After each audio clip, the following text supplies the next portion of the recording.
Hey there, fictional friends, and welcome to another episode of Fully Booked. I'm Megan, And I'm Shirin. and we're gonna talk about culturally relevant topics today.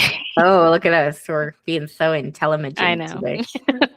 We're so on top of things. I'm kidding. But okay, so this came up for you Mm. in particular, this topic for this week, because starting next week, we're going to cover one of the kind of bigger TV releases that's coming out recently, which is Margo's Got Money Troubles. So at the time that we're recording this, the first 3 episodes of the show have been released. The show is based on a 2024 novel by an author named Rufi Thorpe.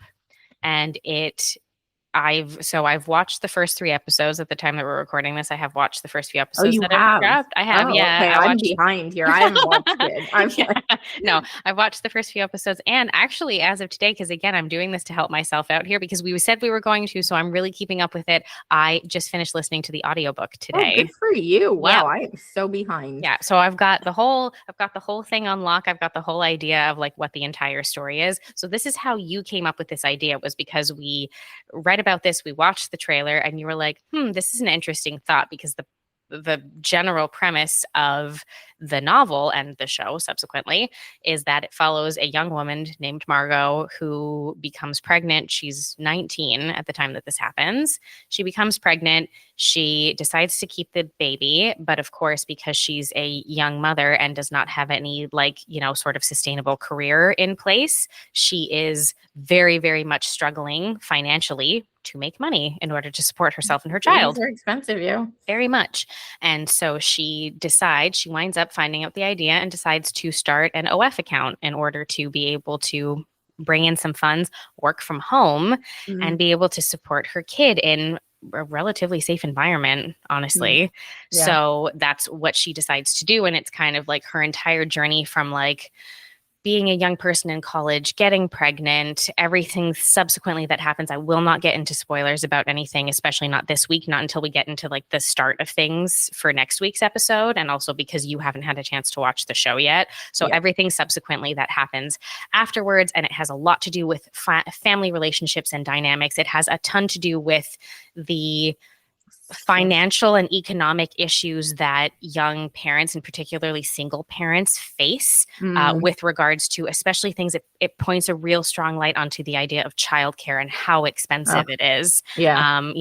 Like in North America, like particularly in the States, but in tons of other places as well, just like the struggle that it is in general. And then from there, it opens a broader conversation into like, are these parts of the reasons that people now are choosing not to have children or only to have one child, like those types of, you know what I mean? Like there are just tons and tons and tons of things that you can talk about, but that's how the whole idea for the episode came to fruition.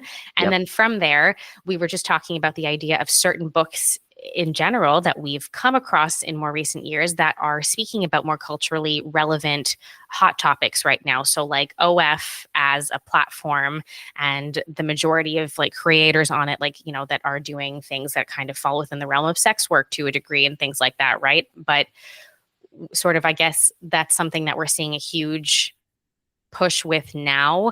But the question kind of becomes, as time goes on, in 20, 30 years, will somebody pick up Margo's Got Money Troubles, read it, and be like, what the hell is this? What are we even talking about right now?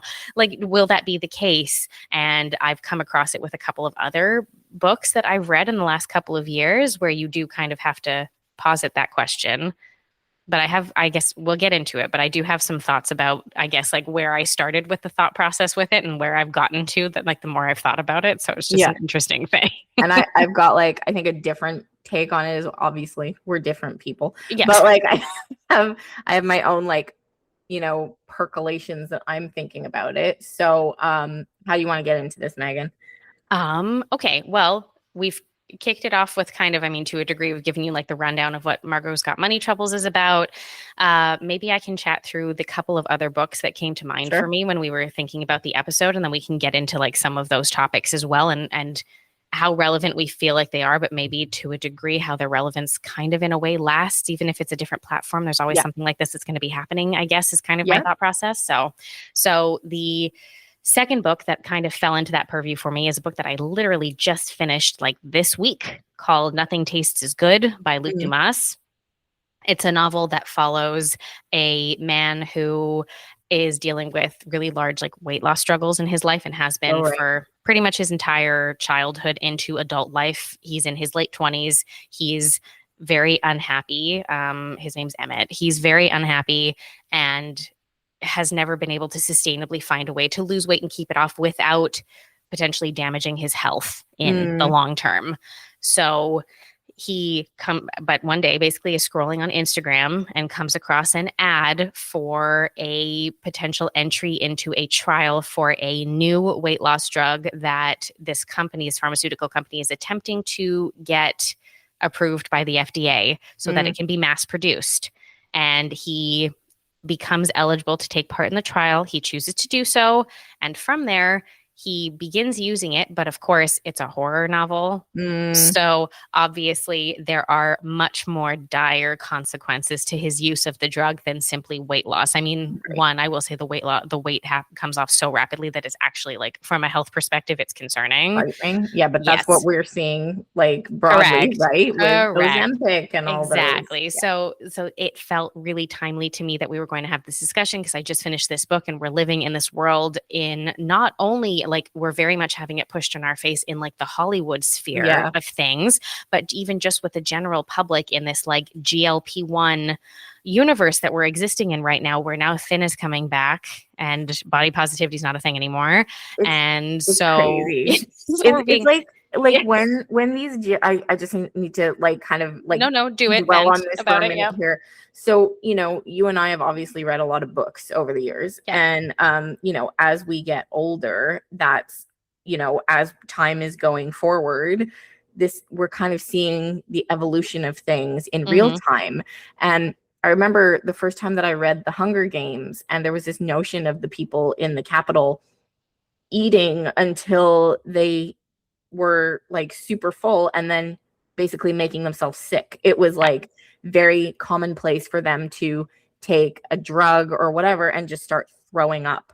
And when these what are they called? GLP-1s, yes, because I can't just say it's Ozempic. It's like Wegovy. Like there are a bunch of them. Like when they first started emerging, I had this thought where I was like, holy shit, like we've just crossed a threshold in like weight loss drugs and like body image that we hadn't crossed before. Like there have been weight loss like supplements, but they were all bullshit. Like, let's be honest, like none of them actually worked. There's been all these like, you know, magical diets and like, you know, mystery pills and all sorts of things. But it kept everybody's mom went on Weight Watchers or Atkins back in the day at some point, because those were just like the things to do. Like this was like, it was like something that we as a society, especially in like westernized society, have been striving towards. Because when you think about it, like who is overweight and is worried about their body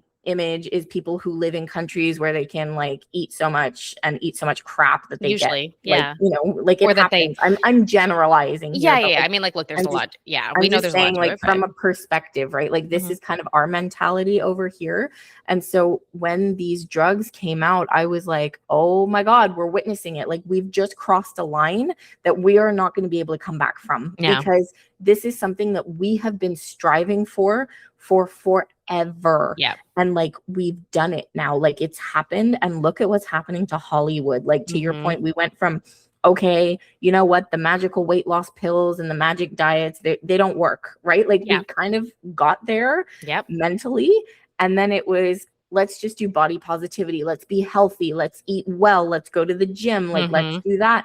And then overnight, it was like we all flipped again, you know, and it was like, oh, there's actually something that we can do that will fix this without, you know, like, yes, there's a level of effort that goes into it. And I don't know enough to comment on it. But from like a spectator standpoint, I'm like, oh my gosh, what did I just witness? And like now, like it's a train that we can't stop now, you know?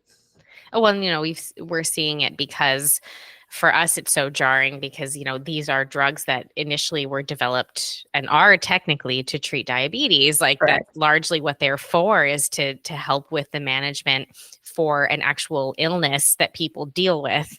So, and from that perspective, obviously that all makes a lot more sense. It's just that now the mass public is basically being told, but you who want to drop the 10 pounds that you can never quite keep off, you can also Mhm. just do that very, Mhm. very quickly Mhm. but the easy way by doing this, essentially, even if you don't really need to lose that 10 pounds, even if that's not really something that's medically necessary for you. And I mean, God, that's an entire other conversation to have about people who still measure things for like BMI and stuff like that, because we all know that's bullshit, but you know. Yeah, that was a whole thing. Um, okay, yeah, so very timely that you just read that book. And I go back to, my thought process behind a lot of this, before you get into your next book. Mhm. Having studied English literature, what I always loved about, a lot of the old kind of texts that we read and Yeah. studied essentially was the historical element of it. Like they served as almost like little time capsules of Mhm. somebody's point of view in a moment of time, Yeah. and the socioeconomic situation, just the kind of like group think, the just everything that was happening at that time. It gets written on a page as I said, this little time capsule that, Mhm. you know, if we take this example of Margo's got money troubles, like, Yeah. okay, OF is pretty commonplace right now. Like everybody knows what that is. But fast forward 30 years into the future, who knows what that will look like. And so, I look at books from 30 years ago, 60 years ago, 100 years ago, speaking about, just normal everyday occurrences that Mhm. now we're actually having to do research on, because we're like, Mhm. I don't even know what the hell that is. Like, what is that they keep referencing, Yeah. to actually understand the crux of the story. Mhm. Yeah, it's true. It's such an interesting thing. Anyway, yeah, I want to talk about just like the last book. There's like the third one that made me think of this, which is also a book that you've read. So, Oh, yay. yeah, the third book that made me think about this stuff and then kind of like bring it back around because I really do. I don't know. I had some really interesting kind of thought process throughout this whole thing where I was like, there will be a lot of that where people will be confused by it in the future. Mm, Like, what the hell is this? And have to look it up. mm. But the thing I think that will happen more and more and more is that people will be like, oh, yeah, but that's just this now. Yeah. This is what this is now, Yeah. because so much of what we see with this stuff comes back around and back around and back Mm. around, or it's got a new name, or it's got a new platform, or a new Been. face, or a Yeah. new something. That's exactly what it is. So the third book that kind of made me think about this stuff a little bit was Death in the Downline by Maria Abrams, I love that because book. It's so good. because of the MLM aspect of it. If you haven't read it, it's like a very like pitch black comedy about a woman who is very down on her luck work-wise and finds herself being looped into working for an MLM, which is a multi-level marketing company. It's a pyramid scheme. It is. That's what it is. And so anyway, she finds herself roped into this. And obviously it's treated as also like this fun, campy murder mystery to a degree and things. But there's this whole through line of particularly how the women who work for the MLM will be going through these awful, horrible, tragic circumstances and will still be advertising the products that they're trying to sell through their social media accounts. And it's very funny. Like it's really got its finger on the pulse of like It really how does. MLM culture functions and Mm, stuff. Because and you think when you're reading it, you're like, my God, this is absurd that someone would be doing something like this. There's no possible way. But then in the world, you will come across people who will have like family members dying and make posts about it and use that as an opportunity to try to use push this their 20% products. off code. It's cuckoo. It's so ridiculous. So this was kind of like the third book that made me think of that. And I guess because of the MLM of it all, that was the point where I was thinking about it. And I was like, no, I was like, you know what?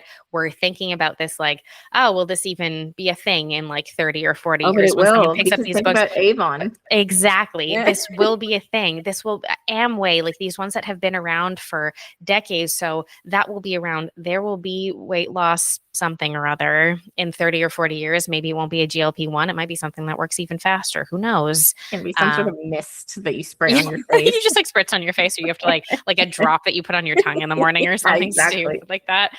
And you lose 5 pounds in a week or something Oh my crazy. God. Like, And then you can you just know, stop. Yeah. yeah. And I mean, sex work, there's a reason it's called like the oldest profession in the book. And things Oh yeah. as soon as the internet existed, like cam sites started to exist. And those are the types of things that have built to a point of like OnlyFans, of that Mm. existing now as a platform. And there have been platforms like this in different capacities for ages. It's just that this is a really particular formula that allows you to, you know, to put the content like that, that's like adult content specifically behind a paywall and ask for people to be subscribing specifically to receive it. But it offers a similar level of, to an extent, on like the sex work side of things, it offers a similar level, not for everybody, depends what you choose to do with it, but of security that you can get if you just do cam work, for instance, right? Because nobody's asking you or forcing you to interact with other people. There's You no can, touching. and I get that there's the whole like thing about like, oh, well, you know, like the really big ones, it's because they do all kinds of crazy shit. I understand that. I get it. But what I'm saying is that you're not forced to do that. So it's not the same as traditionally working in like pornography, for instance, where you are performing sex acts on camera with another human being there with you or multiple other human beings there with you. Like, that's not what it is. You're potentially just taking photos and videos of yourself, you know, and you can be doing the entire thing on your own, essentially. And so there's necessarily no crew required or anything to that degree. You're in control of everything that you're doing, everything that you're posting on this site and on this platform. So it's a very different kind of vibe. But I think as time goes on and, you know, we see more of that, there will be other platforms that will exist that will function very similarly to the way that OnlyFans does. And we're going to see it come back around, I think, regardless of all of that. Well, it's interesting because the examples that we're talking about, like we've got 3 here at play. So we've got the OnlyFans evolution, where you're saying, you know, it's kind of we've come to a place where, to an extent, there's a level of acceptance of sex work in some ways, like as a society, like, okay, I know that there's whole, you know, facet of our society that does not absolutely accept this. But what I'm saying is that, but like, to a degree, this has almost made it mainstream. Well, in a that's way. what I'm saying. Like, this has kind of facilitated that allowance to say, you know what, you got to make a bit of money. The oldest profession sucks that this is what you're at, but at least you're not, to your point, like in person physically doing something, you know, like if that's not what you wanted to do. If you want to do that, then that's you can do that. But it gives a different avenue. And so it's become, to a certain extent, like somewhat accepted, kind of like mainstream, as you said. And then you take the example of, you know, the weight loss drugs and supplements. And that has been, I think we're in an interesting point with that one, because people have gone so far with it, it's becoming like a warning zone almost, of like, yo, if your psyche is a little rocky, you probably don't want to be delving into this, because you can go real far, real fast on it. But I think about your MLM example. I just want to do a bit of a deep dive on that one for a second, because when you think about it, like back in the day, think about Avon, Tupperware, that type of thing. What do you think of immediately when you think of Avon and Tupperware? Well, you think of women going door to door, right? Of course. Yeah. You think of women having a little party. You think of women just getting together, doing what women do, and just kind of getting together and gossiping and doing their thing. And like, but also having their own independence, right? Because the whole attraction, largely, because much of the time now, that's not to say that it's always the case, but many of times things like MLMs target women largely. You know, particularly they will look for like single parents who need to make extra money. They will look for military spouses whose partners are gone for long periods of time, and also just want like almost something to do. Correct. Yeah. Exactly. And like, not everyone has the ability to kind of start their own business or have their own career. Let's just use that and bring back the childcare element of this that I mentioned with Margo's Got Money Troubles, right? You know, we're talking about that from the perspective of somebody starting an OF account in order to be able to support and be able to be there for her own childcare for her baby. But think about that from the perspective of, that's it, perhaps spouses of members of the military who are gone for long periods of time, who maybe are moving frequently, and so cannot get their children children into regular childcare anywhere because they're up and about on a regular basis. And so it's difficult to secure like permanent spaces in a lot of cases. And so with doing that, that offers them, again, a little bit of financial freedom, additional cash if they maybe would be working regardless, like even, with their spouse away and stuff, if they themselves would be working outside of the home, it allows them to stay at home, provide that stability and childcare that they need while also, well, being told that they're going to make money. We all know that that's kind of a lie, but being told that they're going to make money by working from home just on their own quote unquote business. So, and I think that like historically, and I could be wrong, but like Avon, Tupperware, it did to a certain extent allow that to a certain extent. I'm sure I'm, at some point, I guarantee at some point people made money just off of it in like a normal way, just selling the product, not recruiting people below them, not making the whole, like building up the whole pyramid quite as much. Right. Because there just weren't as many people doing it. So I think that at some point the intention was to actually sell the product and make money. And so what's interesting with these three examples is you've got the OnlyFans example where it's become like mainstream to a certain extent. Like we've seen the evolution where it's almost become accepted mainstream. The weight loss where it's gone from, oh yeah, this is like a collective, like hive mind to, oh crap, this is going way too far, way too fast. Yeah. And then the MLMs, which started off like as a positive thing in some ways, but has become like so negative, so bad, so just not a great, just really not a great thing to do for a lot of people because it preys on the weak and the vulnerable. Yeah. And unfortunately, a lot of these elements that we're talking about right now, they do to a certain extent. And the other thing I was going to say is that I keep umming. Sorry, Megan. It's fine. The edits, my friend. There I go again. With these three examples, I was going to say something. I was getting to a real good point. Oh, here. no. Don't lose it. No, come back. Does that ever happen to you guys? You just like in the middle of a thought, you're like, oh, shit. Shit. I was on a soapbox here and it was doing real well for a second.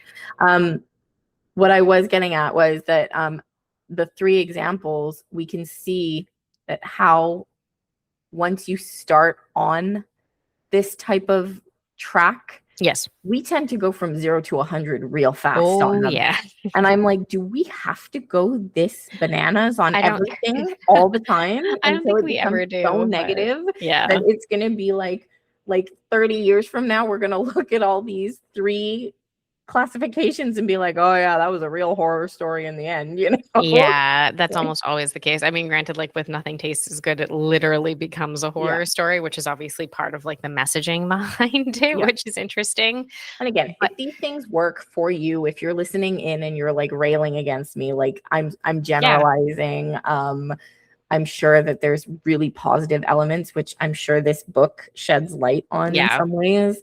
So you kind of got to look at both sides of each coin, but I do think that there's just, we tend to go a little far. We do. We tend to take things. We take things into like an extreme, know, and yes, it's exactly what we're seeing. Like, we're seeing a mainstreaming to a degree with like a platform like OnlyFans of people becoming famous on it and everything. But we're also seeing stories of women who are leaving the platform because they're realizing, in the end that this isn't something that they want to pursue, and there's a lot of more like negativity around it, and there's still a lot of stigma around sex work and around a lot of the different aspects of that as well. Like I saw something recently and I'm sorry, I don't have the details because this was like a couple of months ago, I think, and I forget if this was, I think this was a woman who, I don't think she necessarily had an OnlyFans account. I could be wrong, but she's an adult film actress, is my understanding. And she was photographed, I believe, at like a college football game, if I'm not mistaken, just attending the game. And she was photographed, I guess, and like I think the camera lingered on her a couple of times because maybe the cameraman knew who she was. I think she's pretty famous for the work that she does. So, there were stories that came out where people were like, oh, hey, it turns out there was like a porn star at this game. And I believe that this woman is, I think, studying. I think it was at the University of Miami, and she's Mm. studying, I think, to be a sports agent, if I'm not mistaken. Like she's like pursuing a degree at the moment, and was just attending the game and was photographed there. And then it caused like some sort of very strange, stupid tizzy of an uproar online, I guess, because women were mad that their husbands, some of them knew who she was. Oh, wow. And this led to a point where this woman where I was like, what the fuck? Had to apologize. And I'm like, for what? Oh my God. For existing in a public space? So because she has a certain profession, Correct.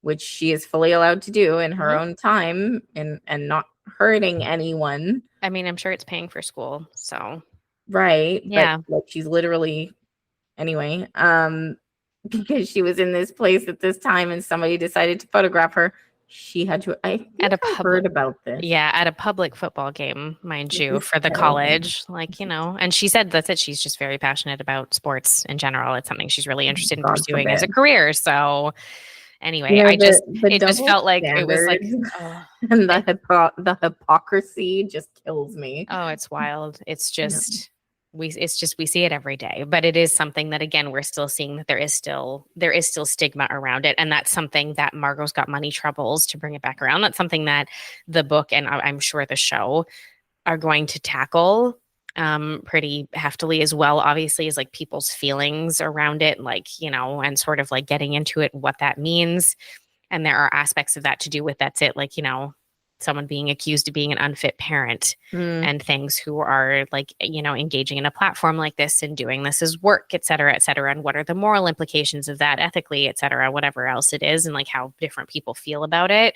Um, Same thing with anybody who is struggling with weight loss and is choosing to maybe use something like a GLP-1 that's prescribed to them most You of are the time, I would totally like say. everybody is within their right That's to it. do it. Again, people are within their right to do that. But now there's an automatic, the moment that we see, particularly in public spaces, now I'm sure for individuals it's not quite as frequent, but the minute that we see in like public facing people, weight loss of any kind, the first comment that you see is, oh, Ozempic face.